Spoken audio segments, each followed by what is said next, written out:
भारत के बाद अब अमेरिका में भी टिकटॉक सहित अन्य चीनी ऐप पर प्रतिबंध लगाने की मांग जोर पकड़ती दिखाई दे रही है। अमेरिका के राष्ट्रपति डोनाल्ड ट्रंप की पार्टी के 24 सांसदों ने सरकार को पत्र लिखकर टिकटॉक पर बैन लगाने की मांग की है।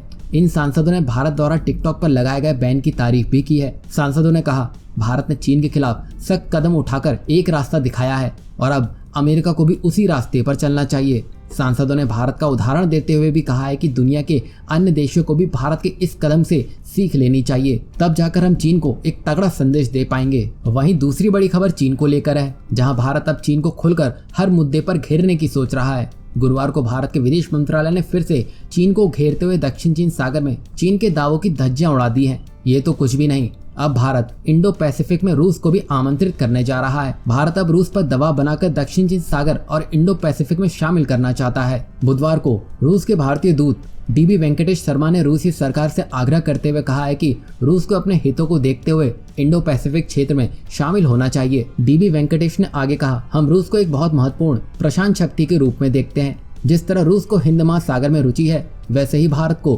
प्रशांत महासागर में रुचि है। वहीं वियतनाम के तेल और गैस क्षेत्र में भारत और रूस ने जो निवेश किया है, उस पर डीवी वेंकटेश ने कहा है कि ये भारत और रूस के सहयोग के क्षेत्र में से एक है, जिसमें रूस को भी इस बारे में सोचना चाहिए। वहीं रूस अब तक इस विवाद से दूर ही रहा है, लेकिन अगर वह भारत के दबाव में इस क्षेत्र में शामिल होने के लिए राजी हो जाता है तो ये भारत के लिए बड़ी कूटनीतिक जीत होगी। जहां भारत बंगाल की खाड़ी में मलक्का स्ट्रेट के पास अमेरिका, जापान और ऑस्ट्रेलिया को साथ लेकर मालाबार युद्ध अभ्यास करने वाला है।